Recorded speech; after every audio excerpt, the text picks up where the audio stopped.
All right, welcome to episode 99 of the Zenspath 4-Button Podcast. I'm your host, Jeremy Powers, and partying with me, like it's 1999, Steven. Da.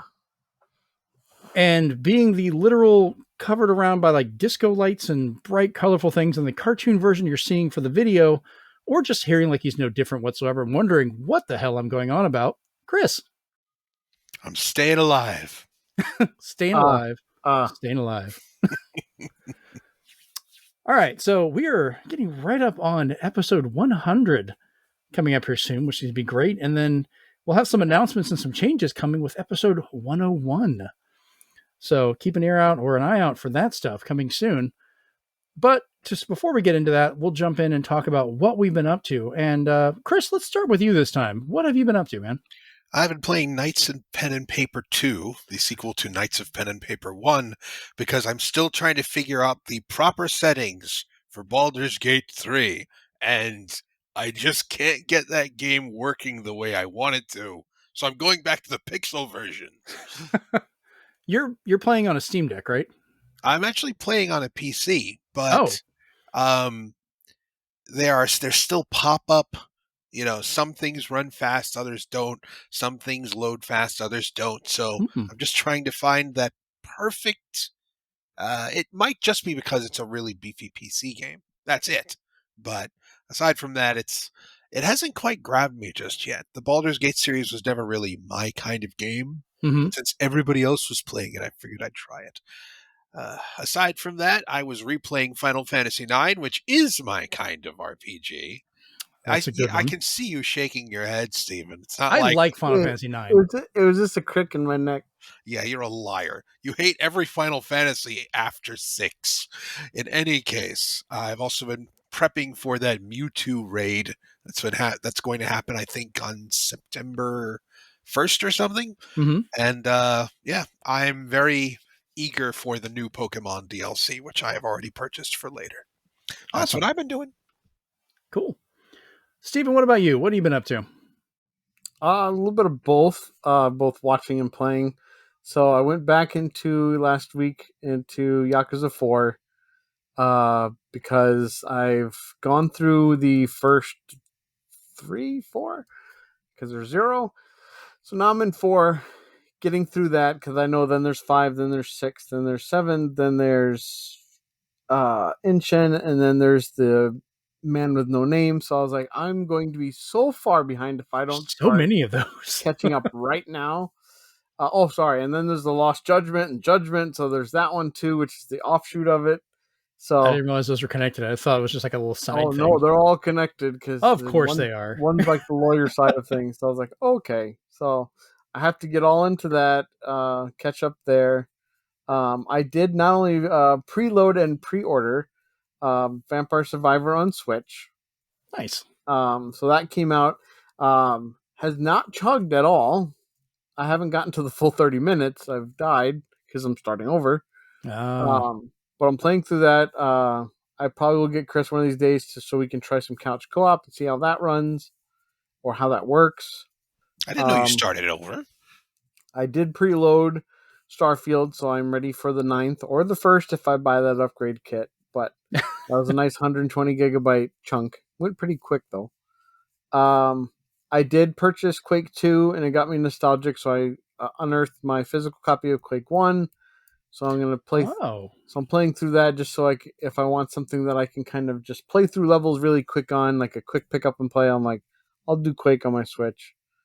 Okay, so you have the physical version of Quake on Switch. Yes. Okay, I thought you were saying like you had gotten a physical like of an older Quake, and I was like, oh, cool, which one? The first one. Well, yeah. And Quake 64, but now you get that with Quake 2. And then on the other side, with watching shows, the wife and I realized that in order for us to catch up properly, we would have to watch 59 episodes of Star Wars Rebels so that we'd be ready to kind of dive into Ahsoka, which came out on Tuesday. So we're going to hold off, and I just decided to see the new season of Harley Quinn that's on Max, and also New Adventures of Superman, which I really like. They are reinventing so many villains, but it's done so well. And the second to last episode, if you know your animated Superman, it is an Easter egg heaven. Oh, that sounds great.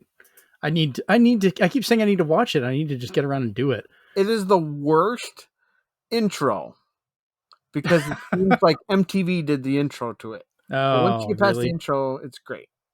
So it's not gonna be like the Justice League or Justice League Animated, where it had like that, symphonic big. No, you get no orchestra. You get like somebody on guitar, and you're waiting for like Green Day to tell you that he's, that he's late for work or something. And I'm like, why is there just this weird, like, I don't know, God. I don't know what you call it, like gut rock or swamp rock, I think. Butt rock.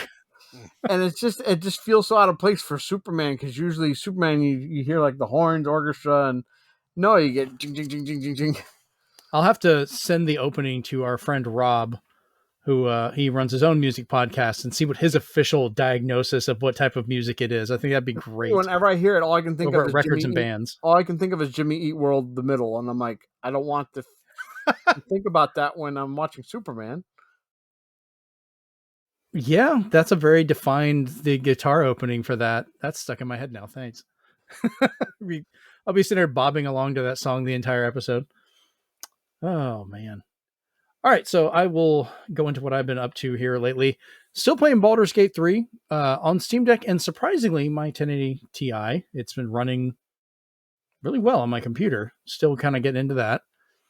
I'm liking the fact that I can move the game save back and forth, even though I guess they finally fixed the bug, because beforehand that caused the issue where I lost hours of gameplay, but whatever. Every game that comes out's got a problem these days. Beyond that, if you're watching the video version of this, behind my head, you will see an ungodly amount of comic book boxes. There's at least 4 of them right there, and there's like almost 20 something to the right of me. I've been just digging through and organizing my entire comic book collection. First time having everything here. And to give you a rundown, I told Chris about this before the show, but I'll tell you right now, and I still have, I think I said, what, Chris, like 7 boxes left? Yes. I have 912 distinct comic book series spread out between 3,817 individual issues so far. Mind you, I have not hit one of, I know, at least 2 boxes of nothing but Transformers, and I think I just pulled 1 box that is nothing but Detective Comics. So I have so much Batman and Transformers still to come. But I've been having fun too, the CLZ. Oh God, yes. I remembered I had it on my iPad as well. So I was at work and I was like, well, it's connected online. Let me go ahead and get it to update. And my iPad got surprisingly warm having to download almost 4,000 comic books, at least just the information to it. I just left it there for a while and I was like, I really hope this works. So I'm hoping by next episode, for episode 100, I will have my total amount of everything done and we'll see what we have. But it's gotten to the point, the door behind me, I have not been able to use in over a week because I set up this table and I just keep putting boxes on there and swapping it. And I just I can't leave this way. I have to go in the house, around, out the front door to get anywhere. So, on a gaming side, though, I have finally picked up Dead Cells Return to Castlevania. I found a cartridge version of it today, and it's kind of weird. If you put your game, the game into your Switch, it will try and do an update. And I was really worried because of the size of the update that it was just the normal game and downloading all the DLC. I have confirmed on my Switch and my son's Switch. We put it in on airplane mode on both systems to try it because I had Dead Cells and kept it updated. He had played it but had not updated it. The entire game is there, like all the Castlevania stuff and all the updates, and a lot of that stuff is on there. They apparently just had like this massive 1.9 gig update that smooths out some stuff and does other things, but the game is there. So if you're worried about that and you want to get the physical copy, there is a reason to get it. I was really worried I spent $45 for no damn reason. Steven, you freaked me out when you told me that. I was sitting out in the parking lot going, do I take this back? I had Chris with me and we were watching videos, and I told him, I said, that's what I think, because that's what happened when he put it in there. Because I just saw just Dead Cells, and my heart dropped saying, oh, is it just the game? And then he's like, oh, it needs to do an update. And then he went in and said, oh, all the content's here. And I was like, so what was it? So it shows up as Dead Cells, regardless. I will check after the update to see if the icon changes. It won't. Okay, which is fine, because I think it's just Dead Cells with the other stuff. That's fine. When I got into the game, my menu was Castlevania. I even took screenshots. It was showing the castle and the different layers of it and stuff. And it had downloadable content. I guess that's where I could access or see some of the other things. But when I went into it, there was whole sections I had not seen before. There was like this tentacle that came up going like, hey, come find me. We'll go to this new area. And, all this, like, I found a boss rush mode I had never seen before because I never bought any of the DLC yet. So all that's there. So I'm happy that I can live with that. So yay. But the other thing I got, because you two would not stop talking about it, you kept digging up my interest. I now own Double Dragon Gaiden Rise of the Dragons for Switch. Make sure to update that because it will fix the load times. Oh, okay, cool. Yeah, they just put a patch out, I think, yesterday. Oh, sweet. I want to give it a shot, and then I want to see if I can get my boys to come play it with me, because you guys made it sound so fun for couch co-op. Oh, absolutely. It was, and just being like all the different ways you could juggle them, the weapons you would pick up, and things to destroy. It was just so much fun playing through it, and the fact that in order to truly experience everything, you have to play it like 5 times. It's really cool. Yeah, it's as just we've 2 mentioned players, before. Right?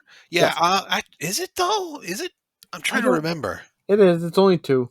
Okay. I'm like looking like, did I leave the cartridges within reach? Oh, of course not. They're probably on the couch in there. So, all right. Well, I'll pick one of my kids. I'll pick my favorite. I don't know.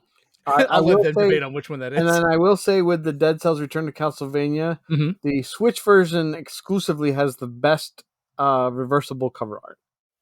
Yes, and I am going to use that as well because it looks so nice. It's based on the silver original box art from Ultra Games. Yeah, the Ultra Games Castlevania. Oh, so man, that's the only thing that, even though I own regular Dead Cells, I'm like, I don't know, I really want it just so I can turn the box art inside out. I'm not gonna lie, that was a big part of it, but I wanted to have a close to complete version so it can be played without having to worry about that, because that means my kids can borrow it and play it, and they don't have to have the DLC. They can just enjoy it on their own. Yeah. Which, I mean, games at my house get passed around between 5 people, so it's well worth having it on cartridge without buying DLC for us. And lastly, I finally, after a very long time, rolled credits on Power Wash Simulator. And wow, that game gets weird. that last temple, I think, is the most grindy thing in that game. Like, it felt like it was never going to end. I don't think that game should have been played single player in general. Like, you really need other people to get through that thing. Yeah, I wish I probably should have done that, but I was like, well, I'm going to get through it so I can join you guys on other stuff. You're playing through it, you're just like, while I'm cleaning this giant hallway, I wish I had somebody to talk to. Like, I'm just going to put a podcast on and just clean. Because otherwise, I truly recommend it, because it's such therapy just to talk while you play through it. And so I've even watched some YouTubers who stream now and then. They would make things where they would invite other YouTubers just to talk, and they would call it like Water Buddies or something like that, and they would just talk for like an hour and change while cleaning the skate park or something like that. Yeah, I wish I'd realized that before I went and did the entire story mode. Well, next, because I had fun playing with you two. So. Yeah, the only content I have left that I'm working on now is the Lara Croft stuff. I cleaned the mansion. I'm working on the not the jungle gym, her little track, her training track. Okay. So I'm working on that right now, and I think I have like a motorcycle I can clean or something else. But after I do that, I've done everything in it until upcoming Hill Valley stuff. So we'll see. And he's got to buy everything too. It never ends. It's and a the fun Warhammer game, stuff but hasn't come out yet either. say what? And the Warhammer stuff hasn't even come out yet either. Oh God, I forgot about that. It still trips me out. They announced Warhammer and SpongeBob that close together. Like that is just polar And they opposite. just dropped out of nowhere. Oh yeah, Back to the Future is coming. Yeah, it's like we're gonna add Friday the 13th and Care Bears. Like what the? Stop How do giving these them fit? ideas. Be cleaning off the dead body, like the campground. Oh God, Man, this sleeping bag is really red.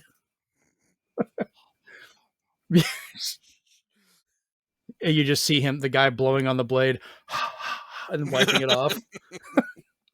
God, that'd be a great trailer. All right. That would be fun. So we've all had some fun. So we are going to go ahead and jump in with our news because we have so much stuff. And it actually remembered the sound effects from last time. Hey, I thought it would delete those. That's a new thing. All right, so we're into our news now.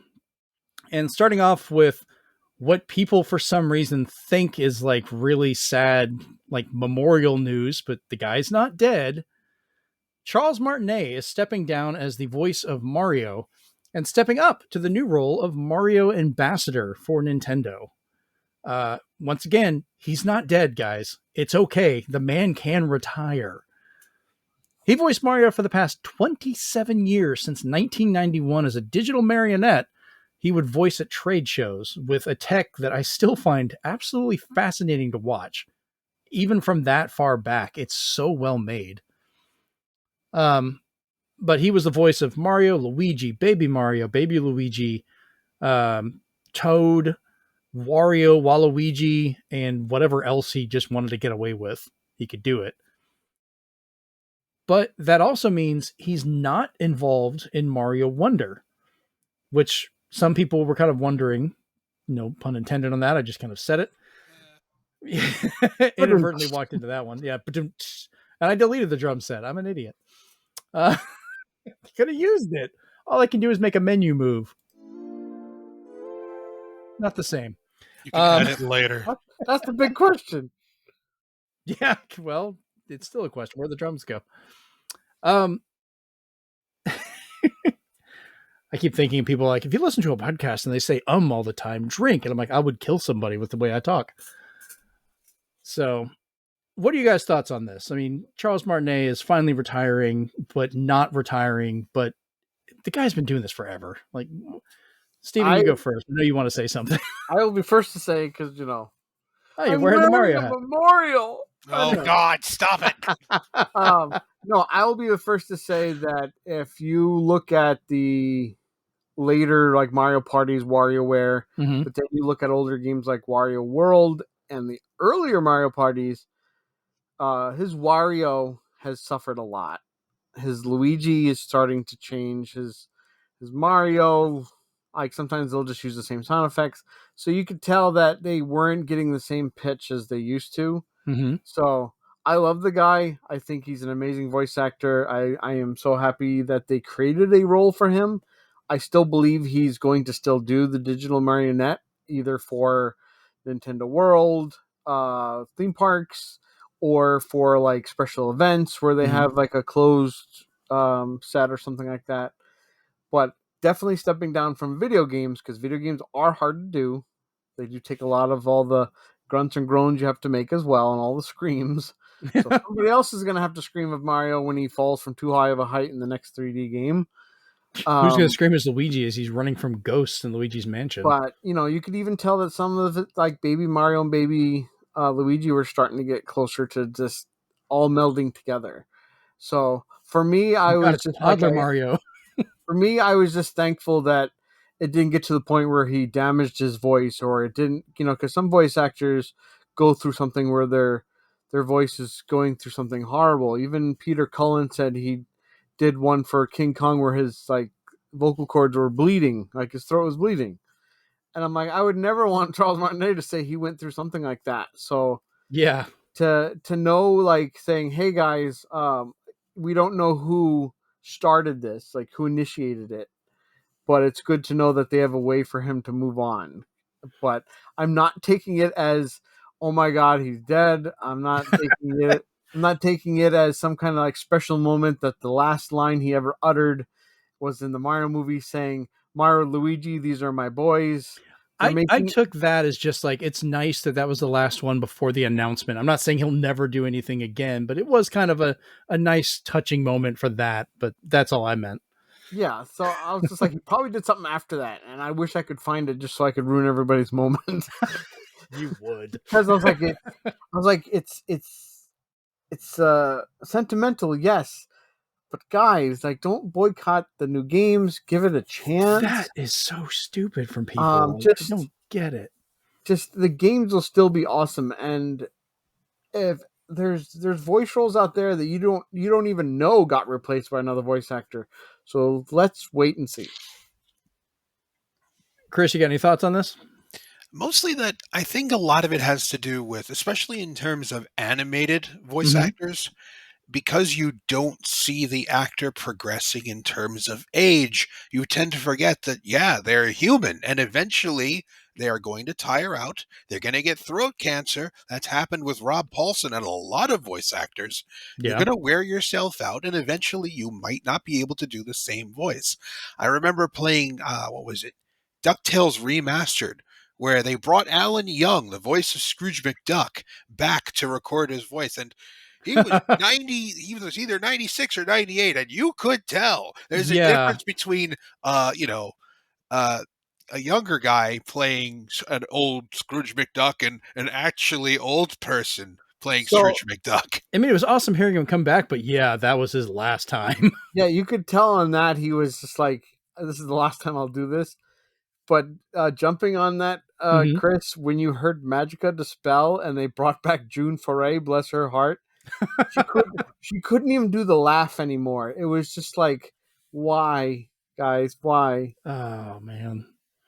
And June Foray did a bunch of stuff aside from that, but there comes a time when, sure, you want to bring people back for the sake of authenticity. They did it for Shredder's Revenge as well, and even then, I was just like, they can still do it, but do we want them to? Yeah, and it kind of works both ways. Like sometimes, like for voice actors, it can get hard for doing that, but then you've got actual actors who are using animation as their way. Like Burt Ward and Adam West coming back as his final run as, Batman and Robin. They did it via animation, which worked really well because they couldn't physically do it anymore. But if they get to go off and do it on their own saying, their last time doing it, and they get to choose how it is, I'm just grateful they got to do it. Yeah, it could be rough, but they get one last hurrah, maybe. It reminds me of the game Dragon's Lair 3D that came out for PS2, I think, Xbox and GameCube. And they had a behind the scenes in the menu where you could learn more about it with Don Bluth and them. And they said the voice actor who did Dirk the Daring, huge character. Everybody remembers him whenever they think of Dragon's Lair. He could still do all his screams and his eeks and ooks and groans and stuff like that. But they said Daphne could no longer hit any high pitch, so they had to recast her. And she sounded okay, but obviously it wasn't the same. It's kind of like when you went from Arlene Sorkin to Tara Strong from Harley Quinn. You're like, something's missing. Yeah, sometimes it does take a little bit difference, and that's probably a good subject for our big question at the end of the show. We're all going to be hypocrites at that point. I think it's going to be a fun discussion, so stick around for that one. All right, so up next, Atari kind of surprised us with an announcement. They announced the Atari 2600 Plus system coming for $129.99. It includes a cartridge. That's right, a cartridge. This is not installed on the system, but it includes 10 games on it. Adventure, Combat, Dodge 'em, Haunted House, Maze Craze, Missile Command, Real Sports Volleyball, Surround, Video Pinball, Yar's Revenge. And then beat 'em and eat 'em if you know the code. It's not actually. Really? No, it's not actually on there. No, God, don't do that to me. I'd be like, I'm getting it. I'm that guy. Yeah, I meant to fix that, Steven. Thank you. I actually did. He was correcting my notes where I had compatible with mostly all 2670. They do have a list on their store that you can look up every game for Atari just in case. That's a lot of games and a lot of copies So of the for same game people out over and there over who are again. on the fence, yes, Custer's Revenge and Beat 'em and Eat 'em do work on the system. Oh, goody. Enjoy, I guess. Just please don't stream it. If you're under 18 and listening, don't Google them. Okay. Please, dear God. I don't know. You could be under 18 and Google and be like, what are these blocks? I don't even know what's going on. The cover is the worst part of the game. It is. Yeah, good God. That was a different time. A horrible, horrible time. But it comes with a new Atari CX40 Plus joystick with a serial connection. So that means it is actually compatible with original hardware. So I wonder if they're going to sell this by itself.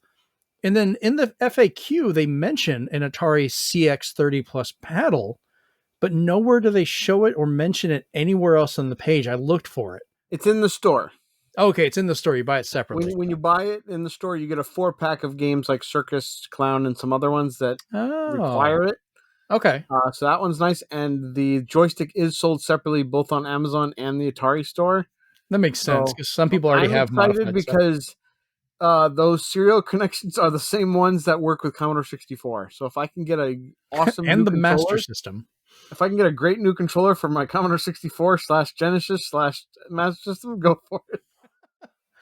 I mean, I like the idea of what they're doing with this, and it's kind of funny that it's a 2600 that's technically future compatible with the 7800 instead of the 7800 being the backwards compatible with the 2600. But it's kind of a weird, like, this is for, I guess, an older market than me. I was not the Atari kid. I was the age of the NES.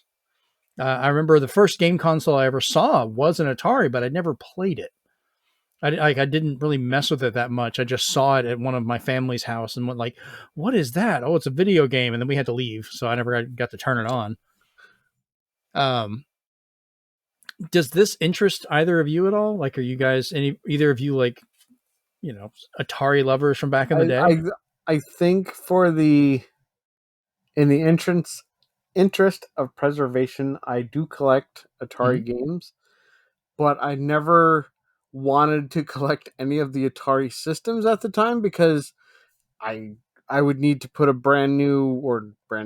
really old tube TV that had the proper parts to make it run, and I'd have to play with channel 3 versus 4 and all that mess. So by having something that allows you to take stuff that you've been collecting and use it with absolutely no hurdles, I'm on the fence, but I'm gearing more towards, at the very least, I'm buying that joystick so I can use it on my Commodore 64.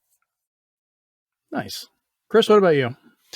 I mean, I already have Atari 50, and it has all that great, developer stuff and documentary stuff. That's all I really need. So I'm good. Did you ever see they put out a really great art book of all of the cover art for the Atari games?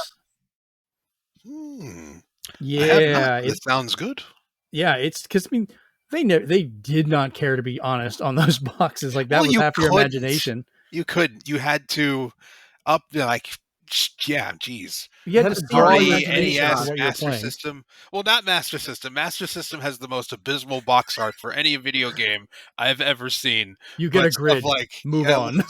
Stuff like, Contra for the NES. Great. You've got Arnold Schwarzenegger-ish and still kind of Stallone, shooting bad guys in the front. You're like, that looks great as long as you don't look at the back. But that's what you had to do to sell those games back then. Yeah, which is kind of funny. Super Mario Brothers had actual gameplay, but it was a moment you could not survive. You'd have to die where they put it, which is hilarious. So I do collect some Atari games. I've got a bunch of them that are boxed. I've got things like that. And I do have a 2600. I have a 5200 that's still in the box, I believe. I think it's the 5200 that's in the box and a 7800 that is playable as well. And you're right. I do have a CRT that I can connect them to, but I really don't hook them up that much because most of those games that would be worth playing are re-released on so many different Atari collections or, Atari 50, just like Chris said, is basically like, yeah, this is kind of all you need. It's more interesting history. You can dabble with it and then you'll probably move on. I think this, more than almost any other piece of hardware, really does require that seed of nostalgia from somebody in that time period to get into it. Not saying they're not worth preserving or playing. That is absolutely fantastic that they can do that. But the interest, I think, is going to be harder to gather for people. And I think it's also because, as much as you're playing it on your Steam Deck, your Switch, there are the purists, my brother included. Mm-hmm. You're like, I would really do great on this game if I just had the original joystick. So, and I think that's the main appeal, is there are bound to be cartridges, I just mentioned 2 of them, that will not be on any collections anytime soon. Because of their content. Kidding. So a lot of those, or even the licensed ones, I don't see stuff like MASH, Star Wars, Spider-Man, Superman, any of those really easily coming Chuck's to a Race collection. or something like that. Texas Chainsaw Massacre, which doesn't work on the system yet. Mm-hmm. So it makes me wonder if there's a way to update it too, but I don't think so. But again, I think a lot of this will appeal towards people who already have some, and we're just like, well, maybe one day there'll be something I can play it on, and here comes this thing out of the blue. Yeah, I think for the price, it's not really like a jump in and get for me, even though it'd be kind of it'd be more of a curio to me. And at that point, I'm just going to probably display the hardware anyways. I'm not really going to play them. So probably not going to get into that. Just know that it was $189.95 back when it first came out in 1977. Still, yeah. Atari's like 2 years older than I am. Good Lord. 2.5 probably. All right. So next up, Disney is finally releasing Loki Season 1, WandaVision, which they're now calling WandaVision the Complete Series, and The Mandalorian Seasons 1 and 2 on Blu-ray and 4K after pushing so hard to keep them as streaming only. And then sadly, that means we're also not going to get Willow because they've just decided that just needs to cease existing, and I never got to see it, and I'm still pissed. Yeah, I heard it was bad, but I wanted to watch it, damn it. So, are you guys looking to get any of these, or am I the only one kind of interested in getting the physical discs for certain ones? That used to be my wife's reason of why we wouldn't get the physical, is because it was streaming. Mm-hmm. But part of me thinks that they're eventually going to make room way down the line. I don't think these 4 are going away anytime soon. But I feel that with even stuff like Willow and some of the other stuff starting to leave Disney Plus / Hulu, especially since they're combining, mm-hmm. I think some of the stuff might get lost in the fold, and they'll be like, oh, but you have the physical. So I'll probably be picking these up, not steelbooks. I will be getting the regular versions of all these.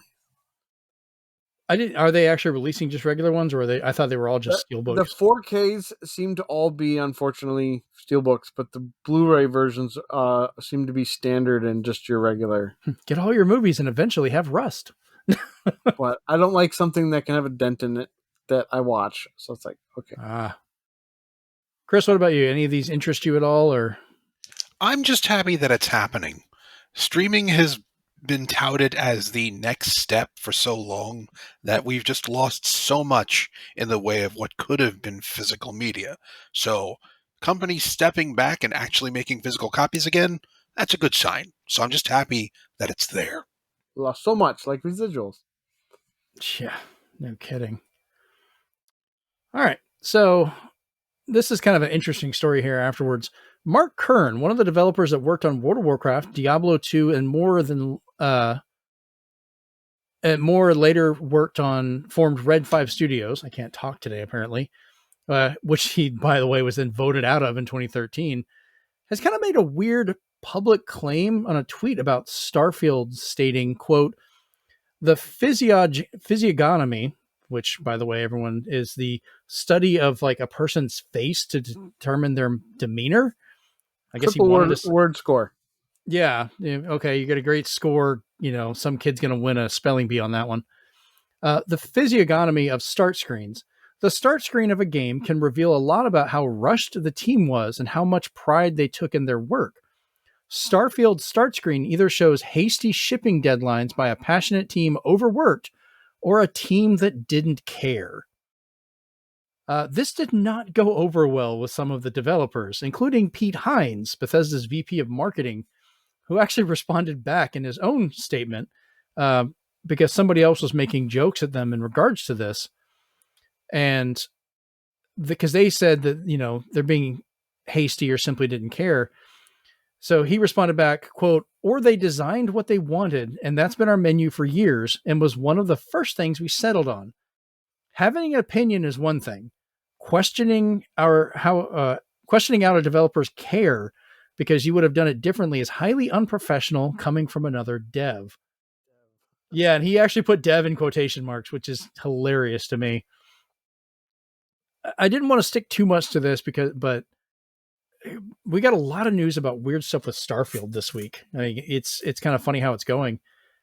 But I wanted to talk about the fact that, even something like a start menu, other developers like talking shit about it. It's kind of weird to me.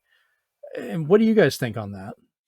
It seems a little petty, although I can't really say much because I have not seen this fabled start screen. It's very simple. Is that bad though? No, because it looks nice to me. If the rest of the game is good, then why quibble over the start screen?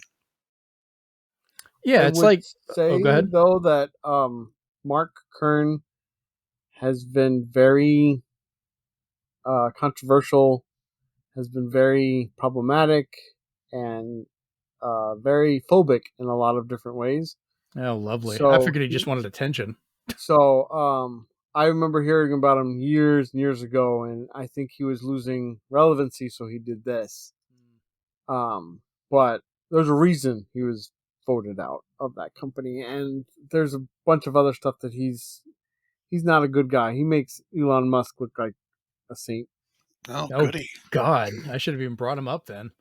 If I knew he was that bad, I would have just been like, I'm just going to ignore you, sir. I heard that before, and then I was just like, let me just type him into X real quick, and I was like, oh. All right, kids, don't look up Mark Kern. Go look up Beat 'em and Eat 'em. That might be better for you. Go look up Pete Hines. Neither. Jesus. Go look up Pete Hines, not the ketchup, the guy. Yeah, look up Pete Hines. Oh, Lord. Pete Hines is a nice dude. He's awesome. He could be your dad. Oh, so many parents are going to get weird questions. What does this mean? I won't tell you his X handle because, no. Oh, I don't even want to know. I didn't even look it up. I didn't include any of that. God. But yeah, Chris, the startup screen for Starfield, it's just, you kind of see a planet in the background, like real nice and simple, just says Starfield in the center with the logo. Okay. There's a little thing in the top right about like the game coming out soon or whatever. And then on the left, there's just like new game options, like a very clean and kind of ethereal feel to it, to be honest with you, which I've seen a lot of games that have just simple menus. Not everything has to be flashy and, flamboyant and showing off everything. That can be a style all its own. I mean, it's, I'm not saying I know what the quality of the game is, but it's like getting some great movie that just has a basic DVD menu and going, well, this menu sucks. They must have really hated this movie. And you're like, maybe you should just hit play and judge it on that. It's unfortunately one of those situations where somebody just doesn't do research and just makes an assumption without bringing up any kind of examples, facts, anything. Just says, this is the way it is. It's not that way. The other thing and I already thought Mark Kern was kind of stupid for this. The old science, and I am air quoting the hell out of that if you're not watching it, like this is science. Physiognomy. Yeah. The belief that you could look at someone's face and kind of tell about them. And I'm like, that's like, you might be able to tell if they're having a shitty day or something, or they haven't shaved in a while, or, whatever. But you're not going to tell like all these intents and secrets of them. That's not how any of this works. Like, I can tell looking at Chris's face right now that he is very animated. Yeah, I mean, he's bright and colorful, and I'm guessing he has hair from the picture, but whatever. All we're seeing during the show is a floating orb of pure energy. Do not look upon him, you will be turned to salt. You guys get the enhanced version. Yeah, y'all get the edited one. Oh man. Just a fun fact, if you guys never watched the YouTube version of this, I've had an ongoing joke of every name I put for Chris on his reference. I think the last one I put for episode 98 was rolled a natural 20 on stealth. And I've gone back, you can go to the last couple of ones previous and find little jokes I add in there. So it's been fun. Enjoy it. It's very creative. Yeah, you know, I like to celebrate and have a little fun with things. All right. So going from one guy being kind of crazy about a menu screen to a bunch of fanboys being stupid and crazy about a Metacritic score, members online are pushing and showing evidence towards a massive push when Starfield launches to bring the user score as close to zero as they can via review bombing. And while much of it could be talk, some are showing they're forming thousands of accounts for Metacritic ready to go by pushing a zero score in retaliation for the game not being on PlayStation 5 and remaining an Xbox and PC exclusive title. What the crap? That seems kind of counterintuitive. It's stuff like this that makes me think that Metacritic should finally say, hey, we're going to make it so you have to link your accounts to be a verified purchaser of this game. Like, I've never even bothered trying to put a review on Metacritic because I'm like, what's the point? Like, I'm not verified in any way. I am just some person in the crowd. Like, if you want if you want to look on like Twitter or whatever else to see what people think about a game when it comes out, that's great. You can do that. You find the people you trust. But Metacritic should stick with verified sources doing reviews because sadly, they're throwing this fit and doing this, but this has actual effect on people working at companies for their bonuses and things like that. Like you're throwing a hissy fit because game is not on system I want, but you're also affecting someone else's chance of having a decent Christmas or, mind you, the company should be paying these people well anyways. They should be getting paid well to begin with. And the bonuses are just bonuses. Let's just get that out of the way. I'm not saying they should be paid less. But I see this pop up a lot for a lot of these things for the fanboy wars, but this is like the most gratuitous I think I've seen in a while. Did you guys catch any of this online? Where somebody's coming out and saying they're going to do it. Yeah, and coming up with evidence and all this other stuff. And I'm like, Metacritic should see if there's any way they can be like determine whose account this is or whatever and just like outright ban them. So, it hasn't happened yet? I think they're working on it. They're waiting for the game to come out. So I expect them to try and do this on the 1st. They technically have to wait at least till September 1st to when all the embargoes are lifted to start review bombing. Yeah. You're right. It is strange that someone would just mention it. Usually that would just happen.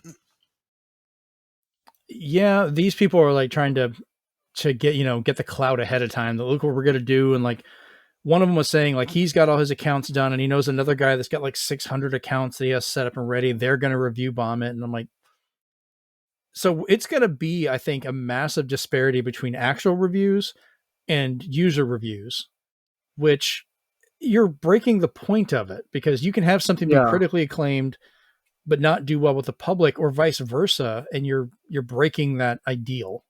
It's going to come down to where the short form reviews like the TikToks, Reels, Shorts, and the video reviews are what's going to really matter. Because, journalists be damned, it's going to be all over the place or it's going to be all praise. We don't know.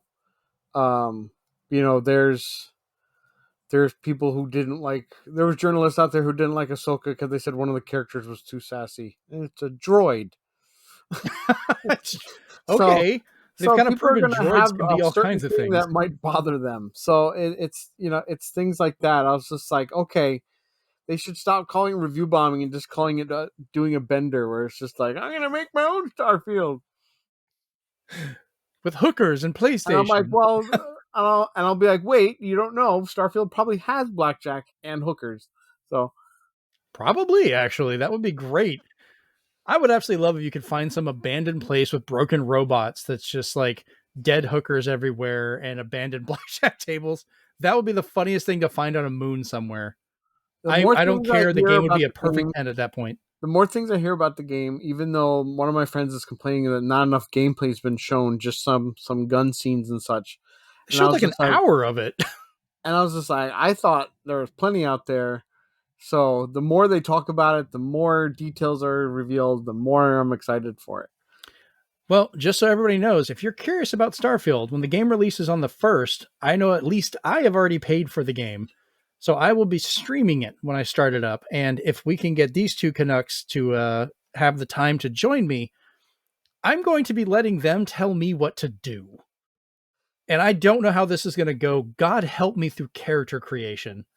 You'll be fine. I am not going to be normal. Chris, did he just call us Canadian? Yeah, actually, that's a new one.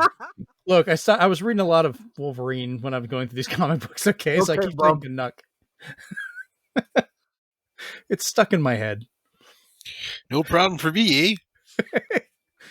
I didn't mean to offend you, man. I'm sorry. Sorry.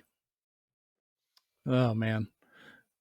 All right. So, actually, you said that we haven't really got any reviews out, and we were both kind of wrong because a 29-year-old man who leaked the first 45 minutes of Starfield and then recorded himself selling stolen copies of the game early has been arrested, but not before he put a video up to Todd Howard with his general review of the game.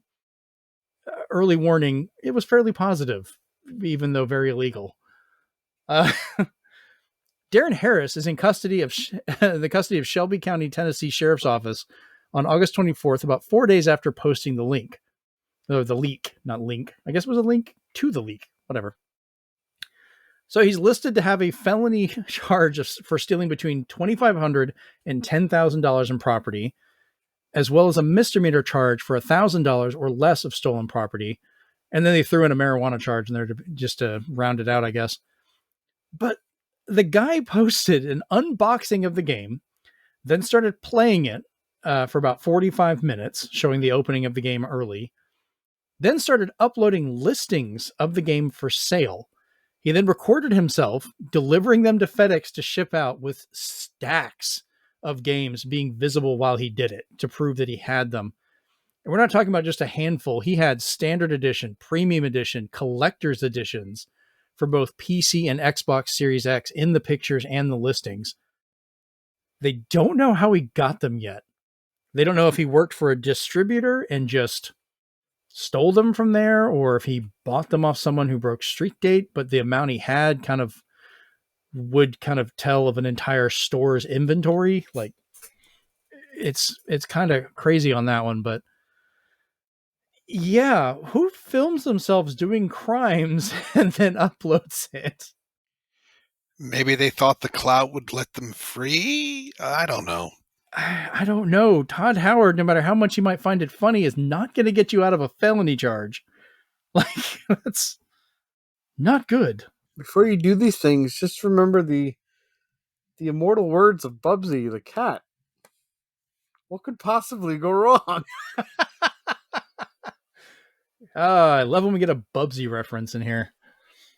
Because, yeah, I watched part of the video where he started giving his review, and I'm just like, wow. So are the videos still up?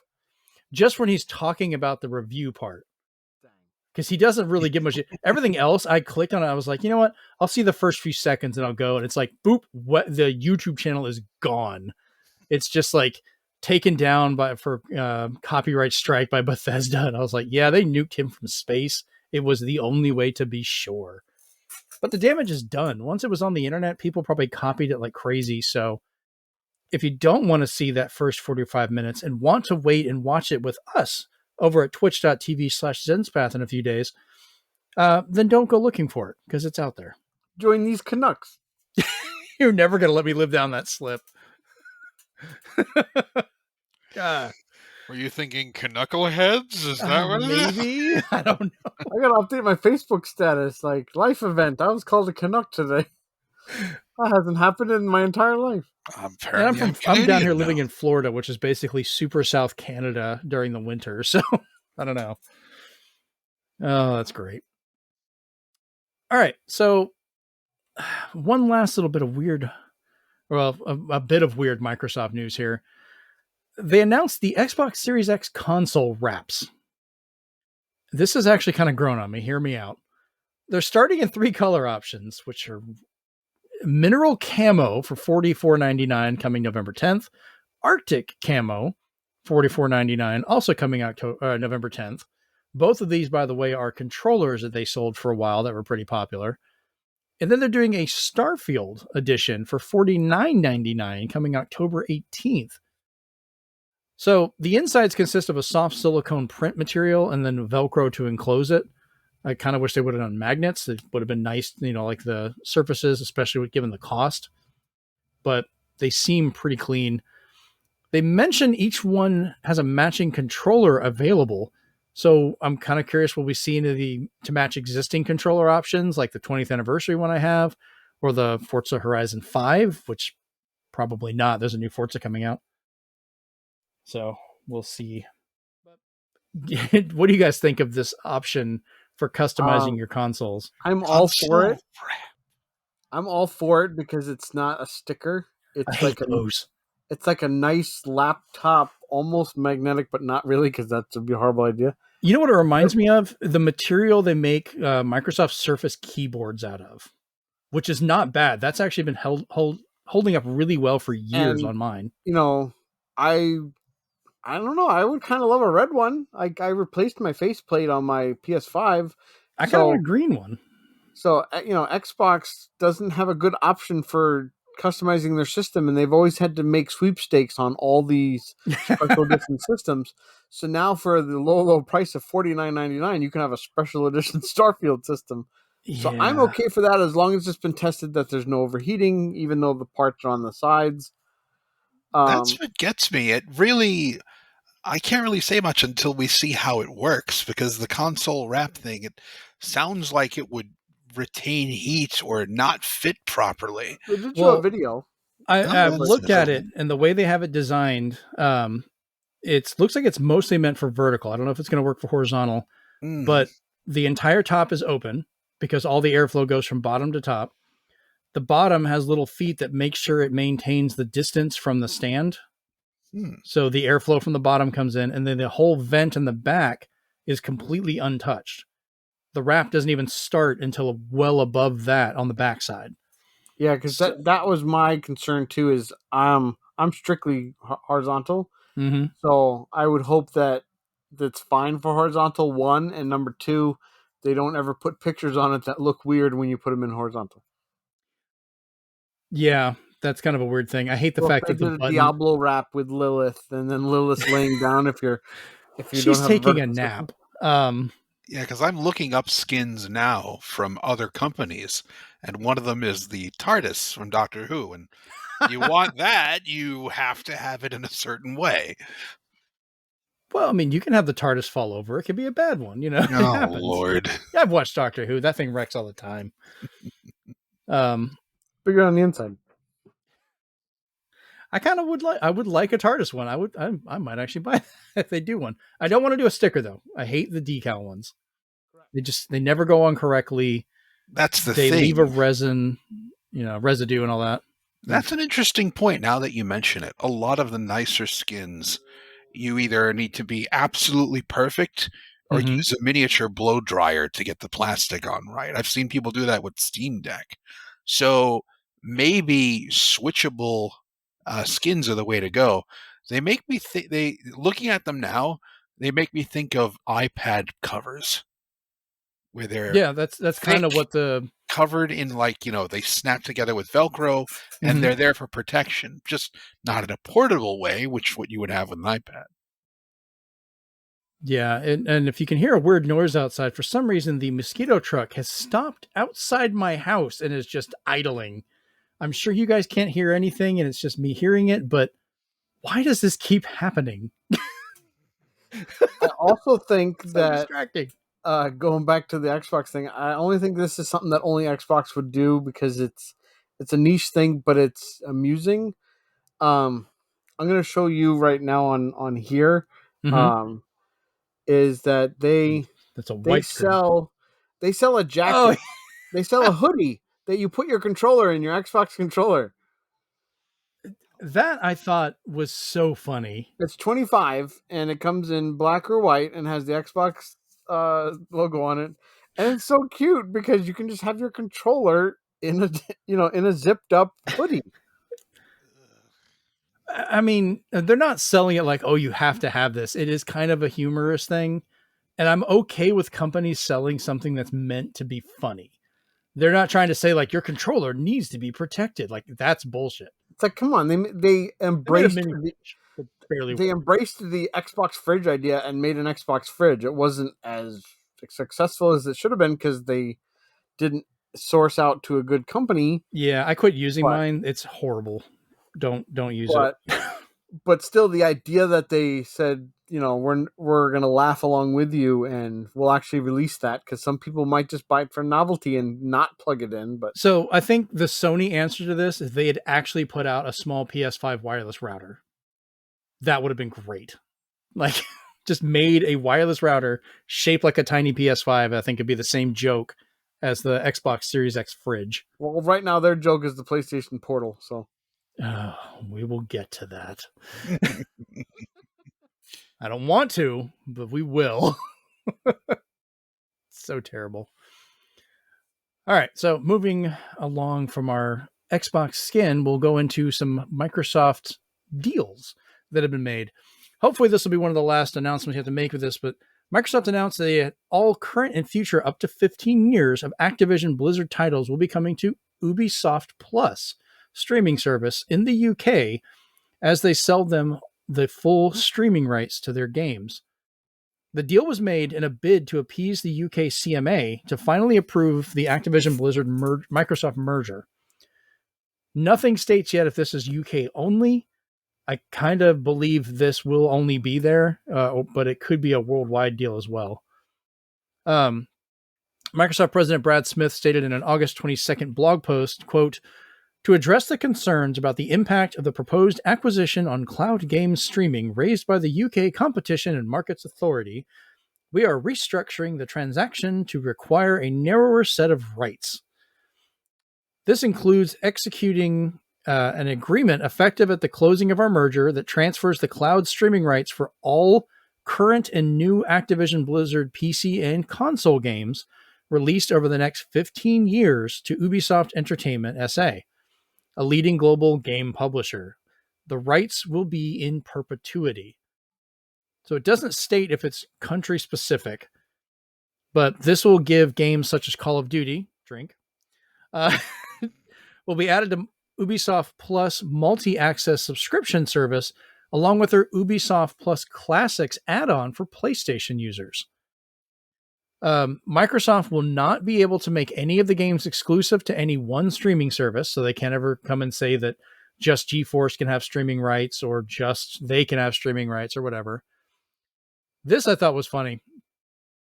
Ubisoft will may make Microsoft a one-off payment and then have a wholesale pricing mechanism, which includes the option to pay based on usage. Now, here's the funny part. They'll be able to license the games out to any other subscription service and can make Microsoft, after paying a fee, to port any game to competing PC platforms such as Mac or Linux. Which I don't get why. If it's streaming, would they have the ability to do that? So I guess they can affect development on there. That's a very weird specific. I wonder if what happens if Sony buys Ubisoft and they're like, oh, well, we're making our PlayStation a PC again, like the PS2. So you have to port all of your Activision games to PlayStation. Get ready for another lawsuit. Oh, God. So then, because they can license it out to other subscription services, can they license the entire Activision Blizzard library to PlayStation? And what happens if a company like PlayStation purchases Ubisoft, or do you think Microsoft will just try and buy Ubisoft next year? They did buy an audio company recently, so. No kidding. You guys have any thoughts on this? The legalese. It's kind of long-winded. A little back and forth until, how that'll work in the coming months and years and stuff like that. But if anybody can do it right now in terms of streaming, it's Ubisoft, because they are the only singular company that has like a, and they're not the big three that have a streaming service, and their games are pretty heavy and pretty popular in terms of like amount of people online, just server stress and stuff like that. So I believe they're the ones to at least take on that stress. And if Microsoft's offering to help with their Azure or whatever they call their cloud streaming technology, I'm okay with this. It's some of the other stuff, like you said, is a little bit confusing with the port or licensing the games and such. So, I'd be curious to see what games start coming to it, because now this can calm down Sony saying, well, stuff's coming to your classics now, thanks to Microsoft. So it'd be great if every game has to start up with like the Xbox logo. Like, we'll let you do it, but you have to boot with this. Because there's a quote. If Chris wants to give his opinion, I'm going to look up the quote real quick. Well, Chris, what's your thoughts on this deal? It seems like it's going to be convoluted. It really depends on what games are going to be available. I'm just going to wait and see on this one. While he's looking that up, do you think this is going to be a UK only restriction, or do you think this is going to be a worldwide deal for all their streaming? That's an interesting question too, honestly. I couldn't find anything one way or the other.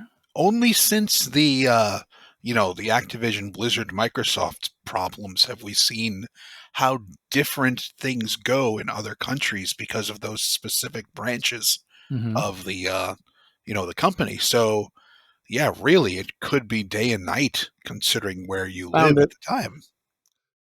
Okay, go ahead, Stephen. What you got? So on Wednesday at Gamescom, when they were interviewing Phil Spencer, they asked him a question. Game Pass is a tough sell to a lot of execs, and Bobby Kotick testified that it's a tough sell to bring Call of Duty to Game Pass. After closing, how are you going to bridge that difference? Phil Spencer literally said, and I quote, well, there's a different person making the decisions. Basically, he's getting out, so it doesn't matter what he thinks. Like, I don't care what he says. I'm doing what's best for gamers. I'm just going to give you all the games. Well, I guess that clinches it. I think he's got a deal till like 2024 that he can stay at Activision. After that, I have a feeling either he's going to leave with a golden parachute or they're going to kick his ass out, probably with the golden parachute, because the guy's contracted up the wahoo. He can join Red 5 Studio. He'll fit right in. Oh, I still regret bringing them up after learning that. Jeez. Remember, kids, don't look up Bobby Kotick. Go look up Beat 'em and Eat 'em. Oh, God. Chris, like, stop it. Oh, this is the most advertisement this game has ever gotten. Probably. No one's going to hear it. Who knows? We can hope. I want people to hear it. Now let's get into some exciting Gamescom announcements. Yes. So we're going to go through some of these. And all right. So Sony has renamed, or finally given the name of Project Q as the PlayStation Portal. PlayStation Portable? Oh, nice. No, PlayStation Portal. Yeah. We're not thinking with Portal. We are not thinking at all with the design of this. So it's going to retail for $199.99 sometime later this year. And it promises 1080p 60 FPS video, a 3.5 millimeter audio jack, and general controller functions. That's the end of the good stuff. Let's get into the reality of this monstrosity. You cannot use PlayStation Plus premium streaming directly with this streaming-only device. You have to stream it to a PS5 and then stream that to the streaming handheld and back and forth, which is going to be an ungodly amount of lag. I can only imagine someone trying to play Street Fighter 4 on PS3 through that. It also does not support any type of Bluetooth and only supports the brand new PlayStation Link supported headsets and earbuds that are only $200 to $230. Yeah, so that's an already massive chunk on there. They were at least nice enough to not pull a full Apple, and they gave you a 3.5 millimeter jack. But if you're worried about the battery life on this thing, they wouldn't give exact numbers, but they are targeting, mind you, not the same. They're targeting the same amount of time as a PlayStation DualSense controller, which is disappointing to say the least. So I don't see the logic behind this at all. You have to have a PlayStation 5 to stream to it. They have a streaming service, but this device cannot stream directly to it. If it could, I might actually see a use for this for certain people. I think it could be good for them on that. You can leave the house with it, but only if you have another Wi-Fi connection to connect to, because it can do nothing locally. You can't even look at pictures. You can't pull up a menu. You can't do anything whatsoever. It is just a dumb machine for streaming to a PlayStation and back, and that's it. But I mean, and people are eating this up. It was amazing. All the people are like, oh, this is exactly what I needed. No, it's not. You have so many other devices you probably already own that will do this better and do other things. It's like we've been there with the, what was that NVIDIA thing called? The Shield? The NVIDIA Shield. We've been there with NVIDIA Shield. Mm-hmm. And especially if you're praising this, you have to be on Sony's good side. Did you guys forget about PS4 and the Vita when they were saying play Destiny anywhere using remote play on your Vita, but gave you the same restrictions that you had to have your PS4 on and connect to the internet and your Vita connected to the internet? Or if you got their really crappy AT&T bundle, like they, I don't think they get how the Switch works. At least with a Vita, and that's what kills me. They were talking about like Vita fans rejoice. I'm like, no, this is not for Vita fans. You are spitting in their face at this.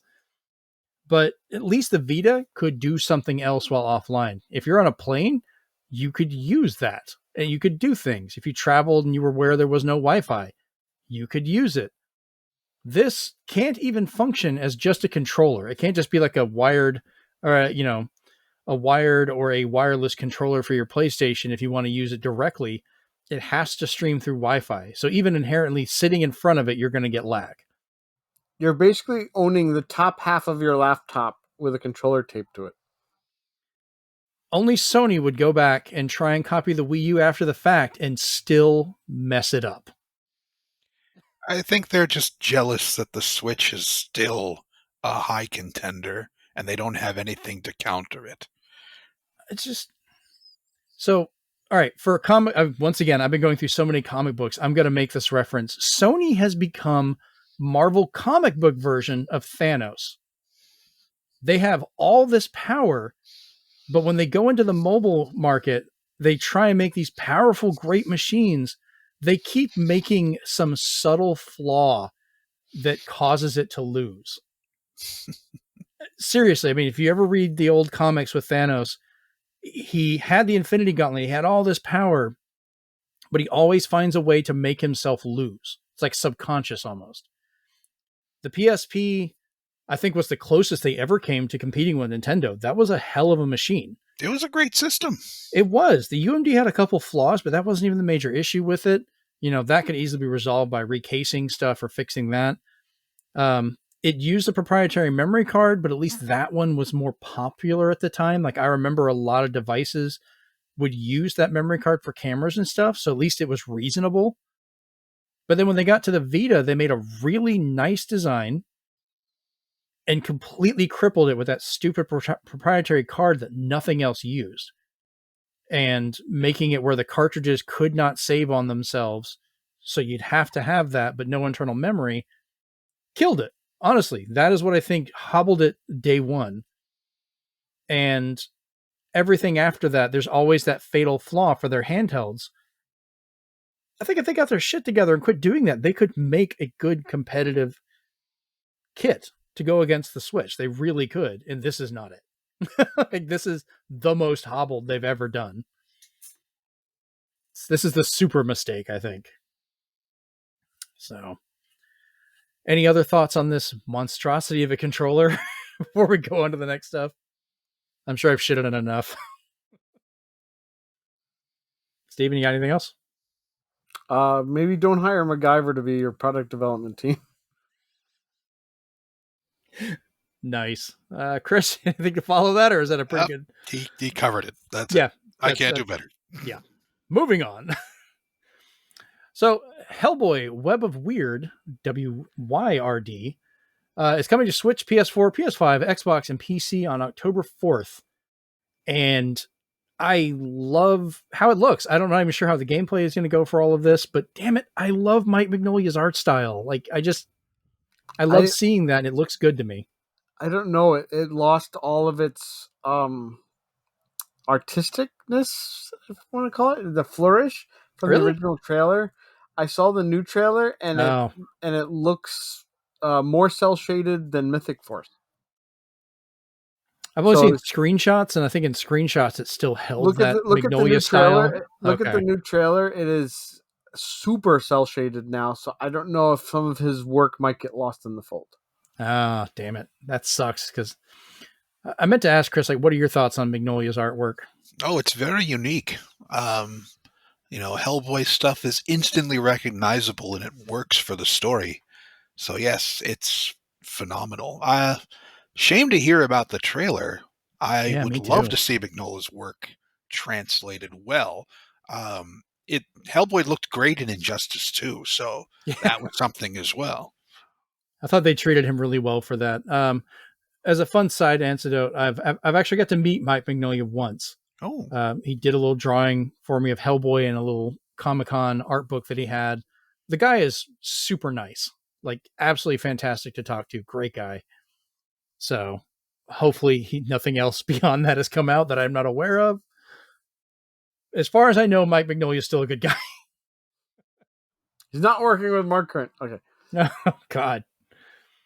I'll have to find it. I think I took a picture of it, and I meant to. Now that I know you actually like Mike Mignolia stuff as well, Chris, I think I found he did like an X-Men cover. Oh, nice. Really nice bit of art that he did for it. So I'll have to see where that picture is and send it to you. Like I said, everything's comic book related to me because that's all my brain has been in for like over a week. Nothing wrong with that. I love comic books. What else I love is SteamWorld, and we are getting SteamWorld Build coming to Switch, PS4, PS5, Xbox, PC. I'm just going to say ditto on all these on December 1st. And I'm trying to understand exactly what the gameplay of this is. Like, I like the previous SteamWorld, so I'm assuming I'm going to play this one. But what do you guys know about this one? What do you think about it? It's interesting because you can tell that each time whatever follows the word SteamWorld is giving you the genre of game. So you either have dig or you have heist, and heist was more of a kind of like almost a strategy game in its own right. But then that was definitely a twist. This one, you're right. I'm like, well, is this? It's just like a Sim SteamWorld, or is this a tower defense game, or like which? I couldn't get too much from the trailer itself, other than I was building with all my favorite characters. Okay, good. It's not just me, because I think the SteamWorld series has gained enough trust with me that I'm like, yeah, I don't get what your trailer is, but I know I'm going to buy your game. Like you haven't hurt me yet. I'm going to just jump in. This is the first I've heard of it, actually. Really? So, of the series or this particular game? Oh, that particular game. I liked. I was like, how do you not hear about SteamWorld somehow? I enjoyed Dig and its sequel. Heist was interesting. Quest, I'm not very big on card-based games, so it looked good, but I didn't get into it. So I'll pay attention to Build and see what happens.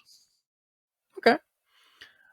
So the next thing they got announced, this actually surprised me. It's a double of games I've always loved that are getting ported over by Night Dive Studios, which that's the big thing because they do phenomenal port work. When they're involved, I trust the work is going to be good. So we're getting both Star Wars Dark Forces and Turok 3 for PS4, PS5, Switch, Xbox One, Series X, S, and PC. I think we saw a little bit of Turok 3. I don't know if they released much trailer-wise for Star Wars, but just the announcement of it, I was like, yay. They do have full trailers now for both. And great. It shows you how amazing they are remastering the cutscenes for Dark Forces.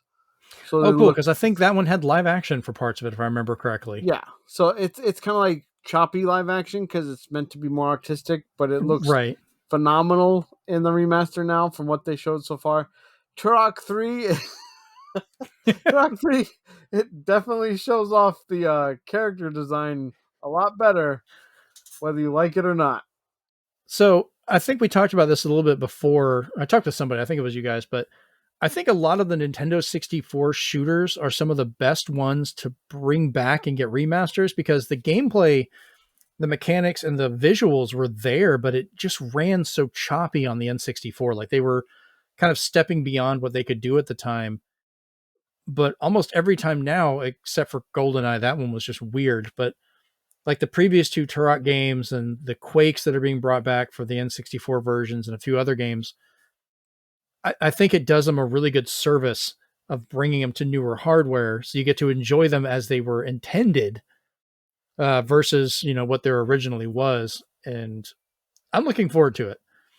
The only thing that worries me is the same thing that worried me about Turok 1 when it got remastered and Turok 2 was when they're remastering it, what they do to the quote N64 fog. Because I'm constantly reminded that when Silent Hill had their Silent Hill HD collection and they fixed the fog, you could see actually the end of the world barriers. So the game kind of, showed what was underneath the curtain. And I was just like, maybe you should have kept some of that there. So I always worry about, because Turok was known for fog. Yeah, I like, I think you've played Turok 1 and 2, the remakes, right? Yeah. Because they have the option where you can choose whether you have it there, how far out it goes. I think you can even choose the color if you want to have fun with it. Like they just let you mess with it. Yeah. And sometimes I like pushing that out so you can kind of see those weird mechanics, and they include like the wireframe modes. Like they really have fun with it. Yeah. Which is, I always get a kick out of those. We'll have Comparing it to Silent Hill as an HD collection isn't a very good idea, though, because that was a whole other kettle of fish. Yeah, they used Comic Sans for a sign, for God's sakes. They're that monsters. And the lack of was that the one where they just lost the original source code? Yes, and they tried to remake it for what they could. Well, Konami's not the best at porting things. Oh, and that's what I mean. Yeah. Hopefully Turok 3's Fog of War is a little better than the mishmash they managed with whatever they could do with Silent Hill. So I think we talked about this as well. Rage Wars is the only one left on the N64 that is not coming out yet. And I kind of agree that would have been a fun add-on to this one, just to have the multiplayer mode, because that's all it was multiplayer only. And I think that would have been a fun inclusion. Actually, it would have been kind of like a fun inclusion in all three of them if they just had it. Like if you have any of the copies, you can play together on Rage Wars, like a shooter version of the old Super Mario Advance games. No matter which one you had, you could always get together and play play the original Mario Brothers. Just more violent. Oh yeah. Hopefully we'll get that one. So what we are going to get from Nintendo that nobody is happy about, because this is going to just, I'm worried how this is going to run. Lovely de novo security, and I say security with air quotes again, is now an officially licensed middleware for Nintendo Switch. Partly they were doing this to try and slow down people from copying the cartridges, but it feels more like a sad attempt to grasp at what's going to eventually happen. I don't think de novo has really done a good job of preventing anybody from hacking or downloading pretty much anything. They have delayed, and I know the longer it can delay, the better for what they're trying to do, but it's inevitable. But I worry, like, we already have such a low overhead on the Switch. There's no room for this to take more, which is what it always does. It always makes PC games run. Maybe it's a test. I hope this is not something they're going to implement in the new system. That's my worry. That this might be a feature for the Super Switch. Yeah, because there's a back and forth where all the users have said it affects performance, and de novo themselves is just like, no, it doesn't. So who do you believe? I've seen what it does. De novo is full of shit. It will, Because I've seen games that run like absolute hot garbage. They finally get rid of de novo, and you're like, oh, look, it works. Like, it's amazing. What happened? We got rid of it. No, it just works now. It's very pick and mix. Sometimes it will work on PC, sometimes it won't. And that's the problem. The unpredictability of what set you have with your console or PC and whether de novo will cause problems. Yeah, the biggest thing for me is the possibility of this going to the next hardware. Not even only what it'll do to the current hardware, but this is the first decision that makes me really worry about what the next system will be. Because de novo being forced onto these systems will limit how they can run to the point it kind of, like, I love the Wii U, but yeah, it could Wii U this next system. Like, it could be that big of a crutch. Because they're already going to be dealing with limited power, I think. Well, maybe it's just for this model. I don't know. I hope this is one of those deals that they find out, hey, it's absolutely hated, and they just drop it. Get some de novo, get some GameSpy servers for chat. Oh, God. I haven't heard that in forever. Use some good old BBS broadcast systems for text chat. They might as well just bring back SegaNet for their next online service. 56K modem included. There you go. Kids don't understand that noise. It haunts my dreams. All right. Stalker 2, Heart of Chernobyl. And I had to keep looking. That is actually how they spell Chernobyl. Chornobyl. It's official. That is not how Chernobyl is spelled. Well, that's not how we spell Chernobyl. It might be closer to the actual pronunciation. Because everywhere I've looked, it's Chernobyle, but of course that's coming from Russian, so who knows? They're just trying to blur the lines there. I don't know. That's what I'm wondering, if it's an alternate reality thing, and I'm like, maybe I just never stopped to think about it till today. But the game is coming out Q1 of 2024, which is great. I want to play this game. But once again, as a reminder to people that keep complaining, oh, it's taking forever, what's going on? They're literally living in a war zone and having team members die defending their place that they live. You can wait for a game. If they delay it again, I don't care. I want these people safe. I want them secure. The game is a bonus. It does not ever have to come out if it means no more of them die from this. I will gladly give up and never play this game if I have to. It's not worth a single human's life. So, I saw, did you guys watch the interview where they talked to one of their lead developers with IGN? They were there to ask questions, and he actually asked him, he was like, hey, I know we want to talk about the game, but what everybody is asking, like from IGN talking to them, we want to know how you and how your team are doing. Like, we'll talk about the game in a bit, but how are you guys? And the guy almost broke down talking about what they're having to deal with and all the stuff going on. So when all these people get upset or, try and make an argument that this game is not there, remember there are real people that are really suffering behind this, that are using this as some way to get joy or continue on with their stability in life, that are making this game. You'll get it if you like it or not, whatever, but whenever it comes out, I'll be happy. So, but the game looks great. Like, wow. Did you guys see any of the trailer for it or the gameplay? Yeah. Good God, it looks good. So they did point out, like, they got a lot of their team members as soon as they thought things were going on. They were like, hey, if you can go, we will cover it. You can go. Like, just get your stuff, leave, do what we have to do. Some of them stayed. They apparently had like a driver on standby 24/7. So if things got too close, they could all just load up, grab what they need to, and just book it. They were keeping go bags and stuff with them. Like, I can't imagine trying to develop a game about a post-apocalyptic nuclear war, world while living in an actual war. That's Well, this is the kind of thing where certain game types will not be as lauded. Yeah. Game types change over situations. It's like how Animal Crossing became the thing to do during lockdown. Mm-hmm. So, the state of the world affects the state of entertainment. Like I said, they mentioned that developing this game was kind of their way of trying to cope with it. So I'm very intrigued of how that's going to translate into this and what kind of experience they're going to be able to share with us, to see what kind of view they put into this and what that's going to look like, because there is no way what they're going through does not translate in some tangible and meaningful way in this game, whether they intend to or not.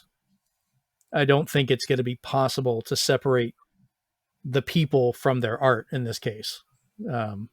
Do y'all agree or disagree or thoughts on it? Yeah, it'll come out when it comes out. That's it. It's definitely going to be, not to pun on the title, but it's definitely going to be felt from the heart when it finally releases. Like, this is a labor of love, literally. Yeah. All right. So next up, and this is the one I kind of warned you about earlier, Chris. Amazon announces the Fallout TV series for Prime Video in 2024. They showed off footage of the show to a closed group of people. They were saying it actually looks really well done. The really good special effects, a lot of heart was put into it, which makes it really confusing why the Vault 33 in Los Angeles, which is that's where it takes place, it was first shown off with what many believe is AI generated art. Like, it's blatant how bad it is. Where you've got a car that's got it's driving in one direction, but it has the front on the back. Buildings are shifted weird. People look like they're conglomerate pieces from other things. Like, the more you look at it, the worse it gets. It's a secret invasion. I think at this point, people are just trying to see what they can get away with, whether it's the artists, the executives, or something in between. There was something more recently about, I think it was Dungeons and Dragons. One of the monster manuals was done with AI art.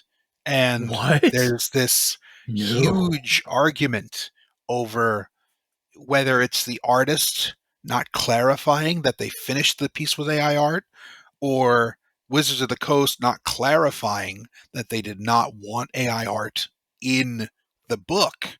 So there's this back and forth over who's at quote unquote fault.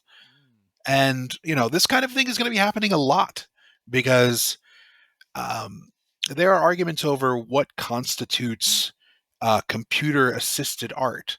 I personally think there's a difference between using a shader or a blur tool to assist your personal work and typing a bunch of stuff in to get the computer to finish it for you.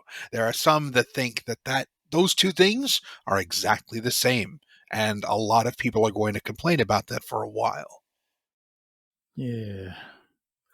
So yes, I think honestly, the more this happens, I think the more people are going to point it out, and the more people point it out, the less the less companies are going to want to use it, because they're just that's all they're noticing now, and they've stopped caring about everything else.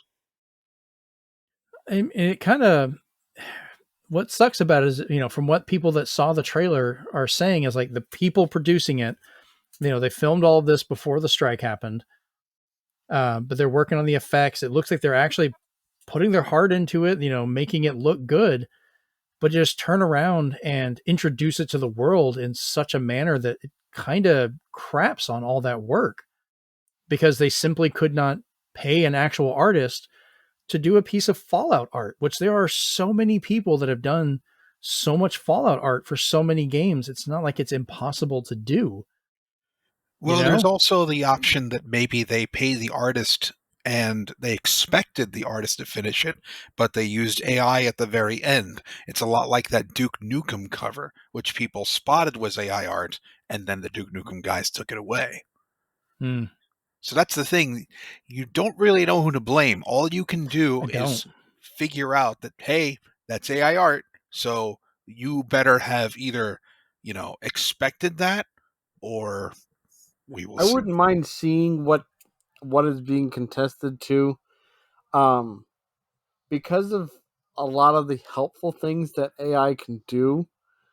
I'm right in the middle of a lot of these arguments, because with something like this, I want to know whether if it was that the person finished the piece and was told to expand, say, I don't know, the borders, and used that popular now like AI tool that kind of expands your picture for you. Mm-hmm. And unfortunately, something like the car got in the way and stuff like that. The way this one is, when I looked at it, it was one of those things where the more I looked at it, the worse it got.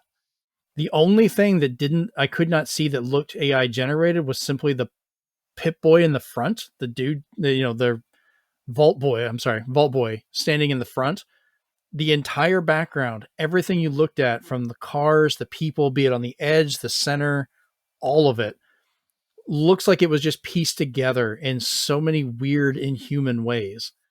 Beyond, it's trying to show off, if you look at a lot of Fallout artwork, they have that very futuristic 1950s feel, I think. Is that, or, 50s futuristic or whatever they call it. But they're usually very detailed. Like the cars have got fronts and backs that are stylized in certain ways, and they've got robots running around and people dressed up in those 1950s or future, what they believed in, clothes. But all the people look wrong. Like their limbs are in the wrong places. They're blending together weird. Like I said, the vehicles, not just that, you think that one in the very front that is so blatantly steering wheel on one side, front and the other. Like it's just broken. I think when I first glanced at it, I thought the car was coming this direction until I actually stopped and looked at it. And I'm wondering if that's what they're betting on, is people just kind of glancing at this picture and moving on and not stopping to take it in yet, as a promotional piece. Buildings in the background are all out of whack. Trees are like growing into parts of buildings that they shouldn't be. And, parts are shifted around and stuff. People I'll have to check it out. Say what? I said I'll have to check out that footage. Yeah, I'll send it to you on the Discord. It's weird, but it's kind of disappointing. Like Amazon has the money to pay an artist to make a picture, and it doesn't even feel like it would be a super complicated picture either. They've had tons of them done for Fallout before. So I don't know. I don't like the instances where companies that could very easily afford the best are skimping out paying anyone to do basic work and replacing them with something that is going to give no actual feel to something. Because a lot of Fallout games are first introduced with a piece of artwork that kind of give you a feeling of what the game is supposed to be like. Do you guys agree with that? Or have you seen those prior? Like Fallout 3, Fallout 4? We first saw the wasteland and things like that. Yeah, first impressions can be very important. Right. And this it feels like they tried to artificially just have a computer make the presentation instead of the people working on it actually doing that. So I don't know. I don't like AI stuff at all. So I think it's also kind of dirtying the waters for it, where it's being used as a replacement instead of a tool. Once again, like the people that did Spider-Man, they used it as a way to help with their lines and stuff like that. Like it was an actual tool like you would with Photoshop, but this is just, I'm just rambling at this point, but they're just somebody trying to replace an artist, which I don't think should be done. So, all right, now for the next contentious part. Baldur's Gate 3 for Xbox is coming this year with the announcement that Series S will ship without local split screen at launch. Larian Studios and Microsoft talked about it and agreed to go ahead and launch that part. We don't know when or if actual split screen will come to the Series S version, but the game will be out this year, and it will feature game save sharing between PC and Xbox, or you can do PC to PlayStation, but apparently PlayStation won't allow PlayStation to Xbox. So I don't know. I guess if you own it 3 times, you can slowly move your stuff back and forth. You just have to load it up on your PC and then load it on the next one. I don't know. That's just a weird catch.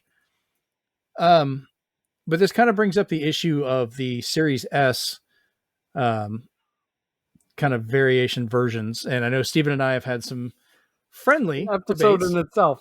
Yeah, but once again, I will appreciate the fact that we can have that discussion, disagree on stuff, and nobody's mad at each other. So I appreciate that. But I wanted to give you the table to be able to say your part as well, not just me talking the whole time. So I know you had some stuff to say about this one. So please go ahead, Stephen. So as you can see by my shirt, the memorial. Anyway, having owned all the iterations of Nintendo systems, Nintendo always kind of been left in the dust when it comes to parity among the big three. I feel always some disdain and some like personal stuff when I see stuff like this where they're just like, well, if it can't work on that, then we're going to delay them both. And I was like, first off, they would never do that. They never did that with the Wii U. If it didn't work on Wii U, they're like, oh, well, it's coming out for PlayStation 3 and Xbox 360. Who cares about you? And they're like, if it doesn't work, it doesn't work. And my opinion for this, kind of a long story short, is that I believe I don't know what's happening behind the scenes per se of what's none of us working and do. what's not working. But just on a gaming perspective, my thought was just, there maybe kind of like Steam Deck, maybe there's just some games that can't or shouldn't run on Series S. And I'm saying with a big if, with an asterisk and everything, if it comes down to the point where a developer is having to take extra time to get it to work on that and might miss either a big release day, going gold, beta phase, anything like that. At what point is Series S hurting Xbox? Like the Wii U didn't get major games because they wanted to have their tablet controller. They wanted something that just wasn't, that was different. So people had to develop differently for it. I don't think the tablet controller was the end all be all for part of that porting issue. It was also the first generation where the Xbox One and the PlayStation 4 had a similar but different CPU set and everything that you could build from. So they already had they were similar at the time. Everything prior kind of had differences for each system. So it was more, you had the 360s, I think it was the Intel processor, and then the PlayStation 3 had the Cell processor. And then the Wii had the Gecko, which was the IBM processor, PowerPC one, which the Wii U did continue the PowerPC, while the other two went to Intel for the x86 setups. So that was already one kind of mark against it that, made it difficult to port. You couldn't just say, we're going to scale it and run it on that. So I don't think the difference between a Series S and a Series X is as wide as a Wii U to the other two. That's a whole different architecture. And this is more like a 3080 graphics card versus a 4090 graphics card, where they have similar, operations, but one is scaled down lower than the other. I have no idea of what Larian's issue is. None of us do. And I agree. I would like to know, just out of curiosity, even just to see what it is. But I also wonder if they told us that, would that just feed more of the arguments that people have that it should, not be there? Do you have a Series S? I can't remember if you did or not. I do not. Okay. Because being a physical person, physical media, I never got the Xbox SAD, as they called it. That was such a weird choice. I always thought that was very weird, and I always felt that there'd be hurdles with the system itself. I think I almost got it before because of the developer mode, and then with the recent things that happened that we covered in a previous episode, I was like, okay, I'm gonna kind of step away from that. Developer mode still works just fine, by the way. It was the retail mode stuff that was the problem. But then I got a Steam Deck, so then like the S disappeared from me in terms of what I was going to use it for. But I don't know, because like again, I'm hoping whatever happened there, maybe they kind of share behind closed doors to just developers in general or the people who need to know, like, hey, this is what kept us from doing this. Right. The more popular theory right now is it's the NVRAM because there isn't as much. So, it would be interesting to know, like you said, like, yeah, because like for the NVRAM, for a lot of that, the system's not running at full 4K, and the difference between 4K and say like a lot of Series S games will run at 1080p, or even 800p for some of them. They'll vary. The amount of VRAM that it needs for that is significantly different. But I am not a designer. I'm not an engineer in that regard, so I'm talking out my ass on that. But I think, the scalability of a lot of this stuff, and there's already been games that release that don't have certain features on there. Devil May Cry, 5 or whatever one that's on there. It's going to have ray tracing on the Series X. A lot of games don't normally have the ray tracing on Series S. They have the hardware, but they decide not to use it so they can tweak it in different ways. And that's an understanding of how it runs. Because I do have a Series S. I have it on a 1080p TV in my bedroom. It was a gift from my friend Remy. Thank you very much. This is a hell of a birthday gift, actually. And I haven't run into any issues of it running anything bad. Like running it on 1080p, everything's been fine. I can play all the digital games I have on there. I'm very curious how it's going to run Starfield, and I will get back to you on that to tell you, because that's a big one. But like, I play Forza Horizon 5 on there. It runs great. I don't have as many digital games. Like, I have a number of them over the years, but not, I'm like you. I prefer if I can have a physical one. That's what I want, which does me no good in a Series S. I don't know. I think that gap is kind of overblown by the community versus what, developers are actually doing, other than the ones that have kind of come out. Because we've had both. We've had developers say, this is holding us back, while we've had other ones saying, no, you're full of crap. It's fine. So we don't know really which way to go with that. Yeah, it's rough. Yeah, because if you're going to say the Series S is holding it back, well, then you really should say, okay, well, the PS4 is still getting games. Why is that not holding us back? Or the Switch is getting a port, which I know they do those after the fact, and they should. They should not develop at the same time. That is difficult. So, it's funny you should mention that as kind of an aside to this.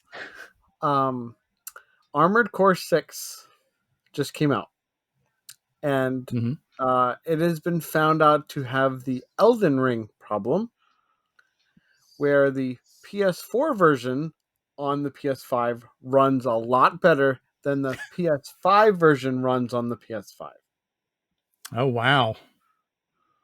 I forgot about that in Elden Ring. Oh, and that's not good. I wonder what those two games have in common. Who developed them?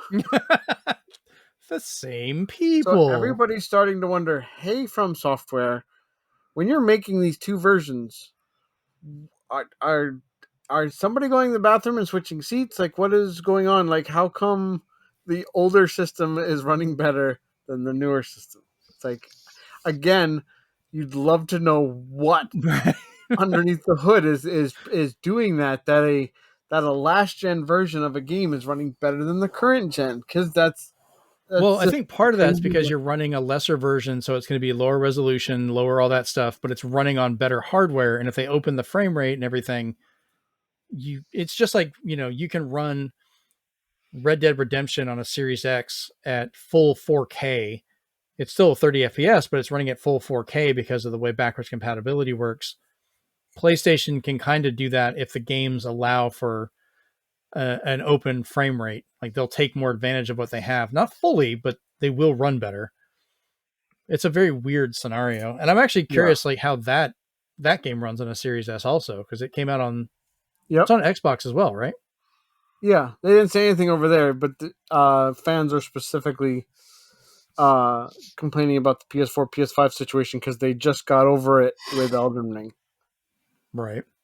So I thought about something, and I wanted to bring this up as well. I thought it'd be kind of a fun discussion. The Series S and the Series X, have we had any time in history that I can't remember off the top of my head right now, where you have both of those variations released at the same time, and it's almost like if they released a PS4 and a PS4 Pro at the same time, where you had a PS4 as the cheaper option for people, but the Pro would be there, but instead of releasing them over a gap where the Pro comes out almost as a replacement, they're just both available and they move on. Am I not thinking of one, or can you guys think of any of them? All I can think of is Xbox Arcade, the very, very trimmed down version of the Xbox 360. That came with 4 gigabytes. Yeah, I don't think I had that for the original one, because that was just where they would still allow games to run off the disc because you didn't always have a hard drive. I think they kind of got rid of that, and they at least had a minimum. The later arcade or core, or whatever they called them, had the 4 gigs, so they could at least do the installation part. But it was still the same hardware. Yeah, that's the closest thing I can think of, honestly. Because you could always tell when you had an arcade, because if you clicked a hard drive on there, you had 4 gigs and you had a hard drive. And then you bought the standard cores and the larger ones, and you're like, oh, okay. Yeah, because the original ones, you would just put the hard drive on and you have the hard drive because they literally had no memory. You'd have to use the memory cards.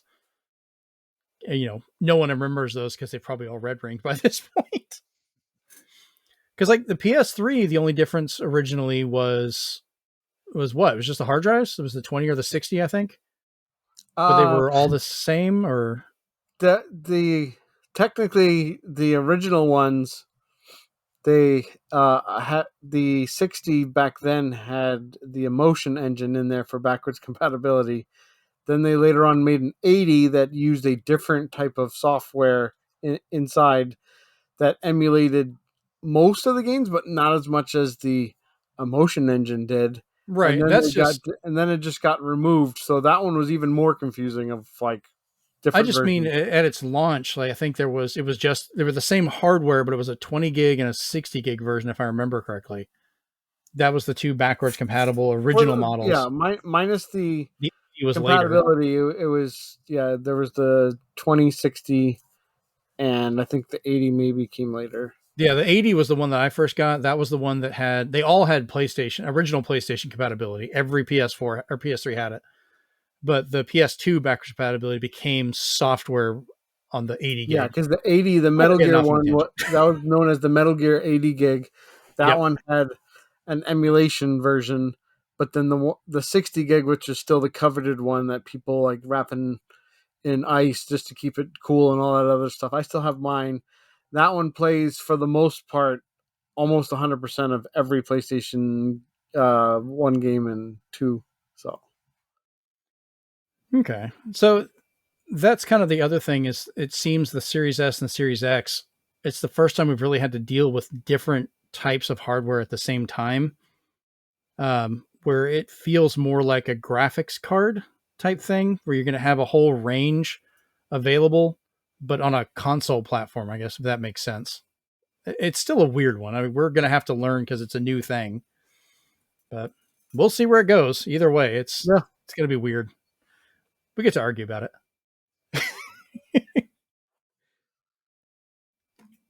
All right, so let's end this part on some happy news. No Man's Sky, the game that just keeps on giving, announced the Starfield Echoes. Light.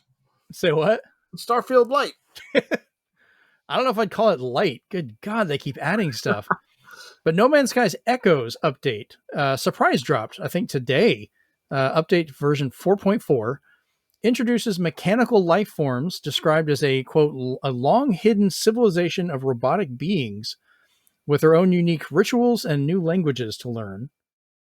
They look cool. They got like this monk-looking robot guy just like walking around everywhere. It's like, all right, I might just pull this up and play it again.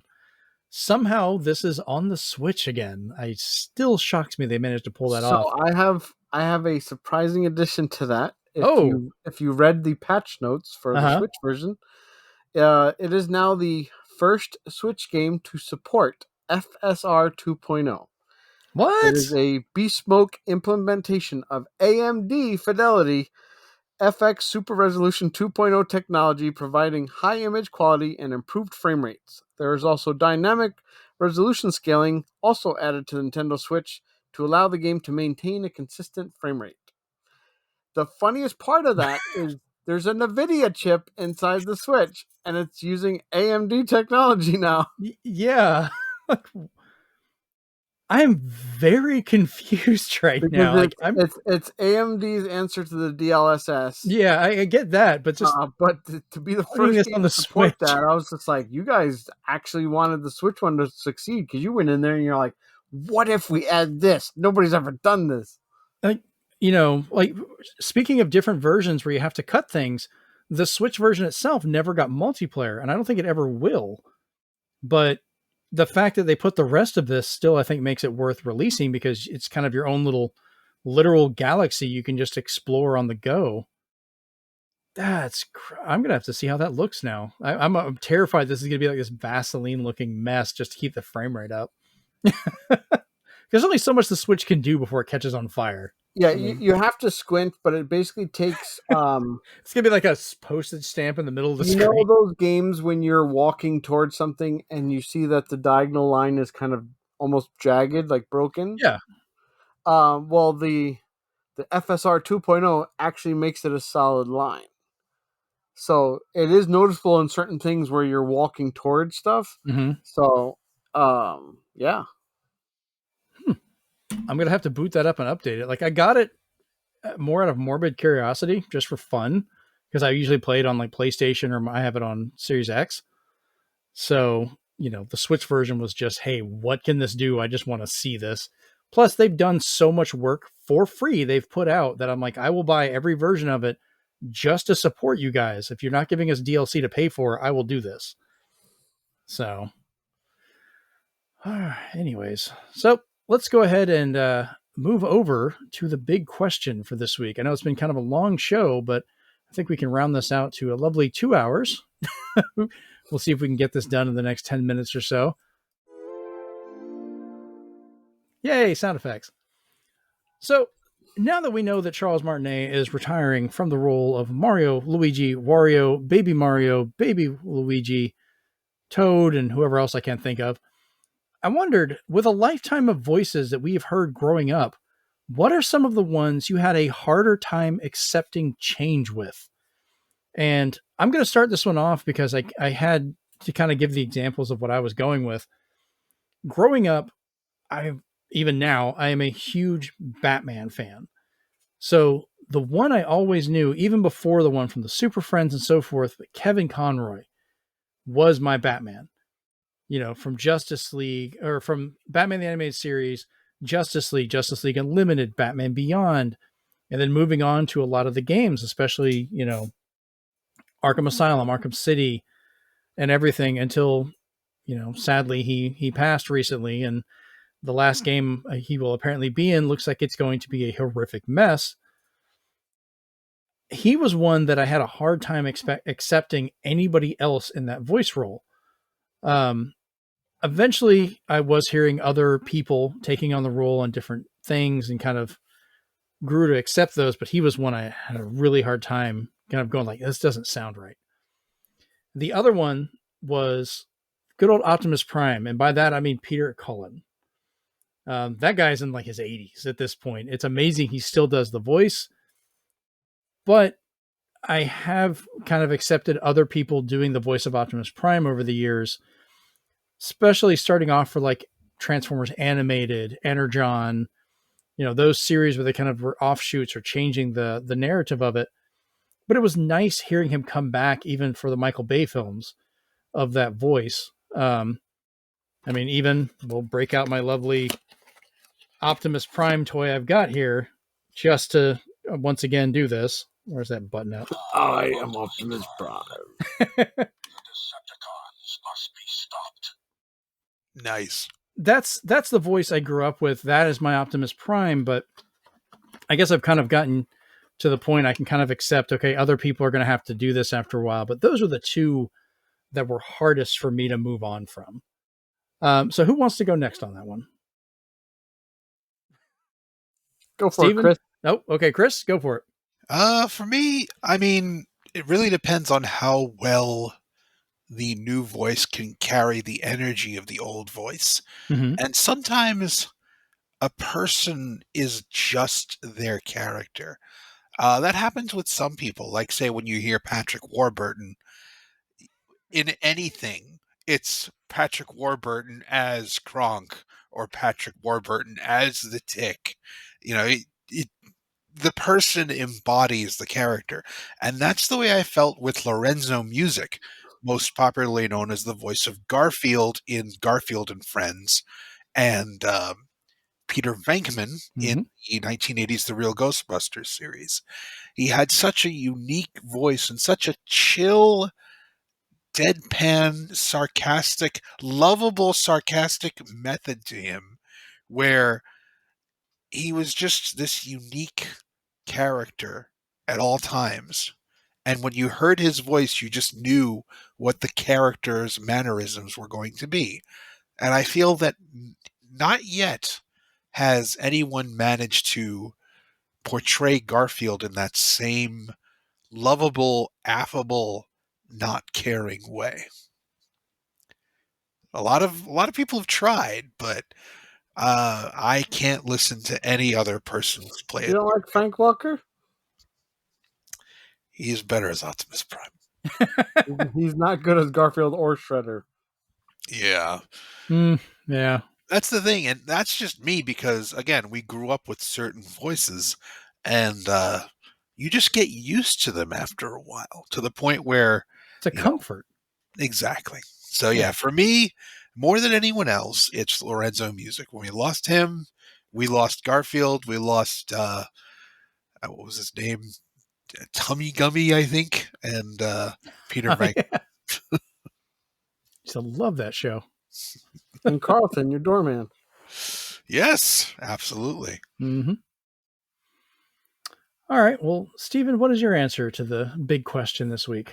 So, the ones I have a hard time accepting change with is when they keep the style the same and change the voice. I'm okay when there is a style change that has been done with the Turtles for forever, and with the style change comes a change in voices. Perfectly okay with that. I'm in the camp that they should have not used Rob Paulson to voice a different turtle in the newer Turtles because you're just confusing people. Yeah. So I was like, "What are you doing? Why is he Donatello? What's going on here?" Yeah. So I've got a little bit ones that go into anime and ones that go into games.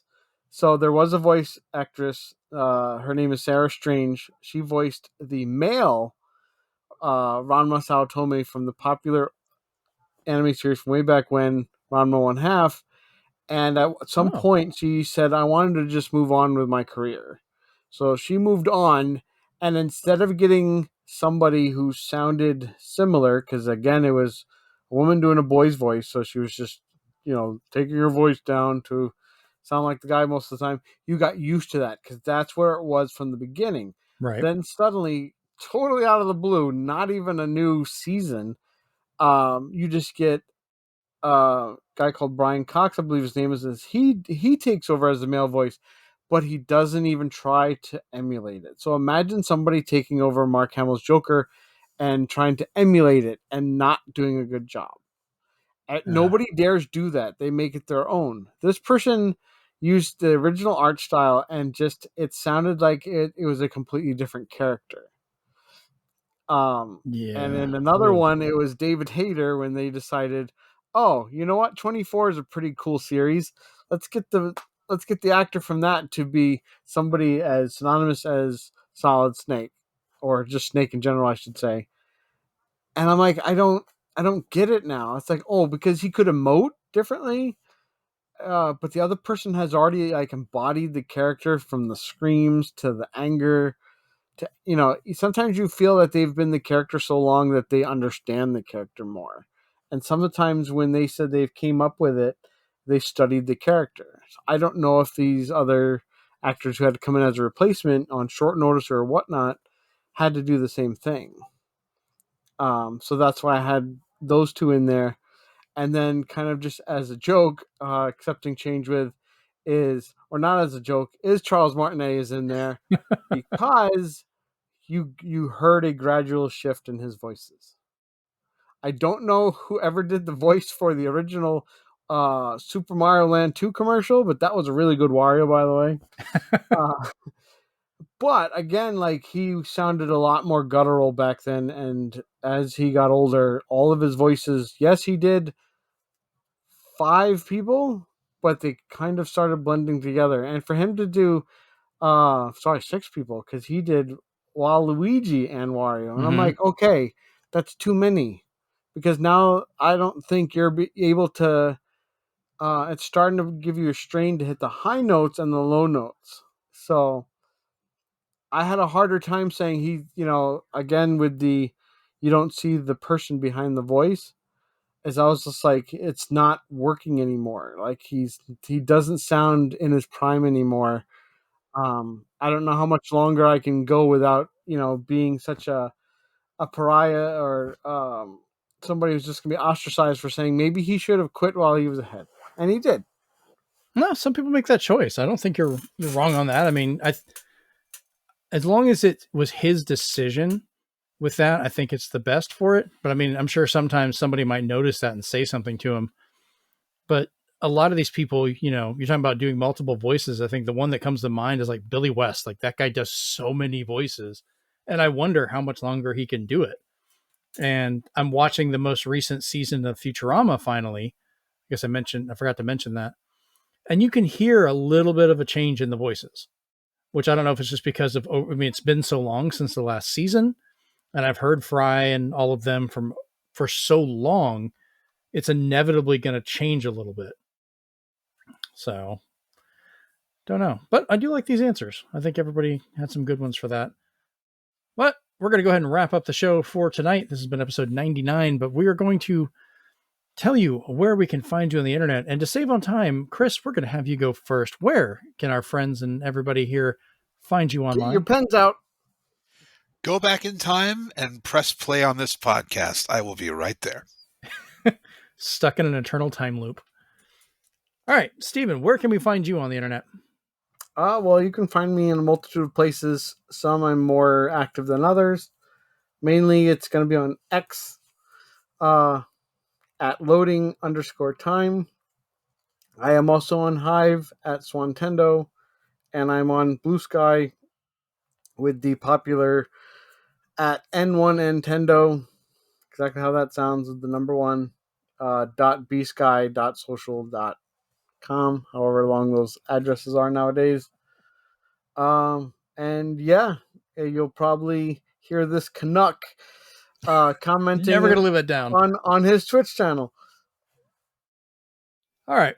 Well, I've been your host, Jeremy Powers. You can find me on my Linktree, https://linktr.ee/Zenspath, which is way harder to say than it should be. But if you need to go directly, you can find me on Blue Sky, Instagram, and Threads at Zenspath.com, Twitter, Hive, and Discord at Zenspath, Twitch, as mentioned before, at twitch.tv/Zenspath.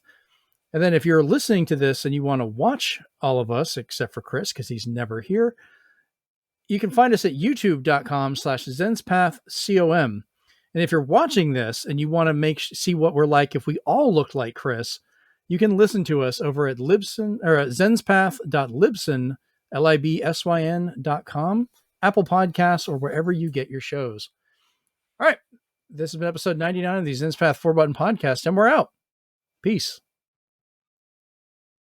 Remember, kids, you can find Beat 'em and Eat 'em possibly on Amazon.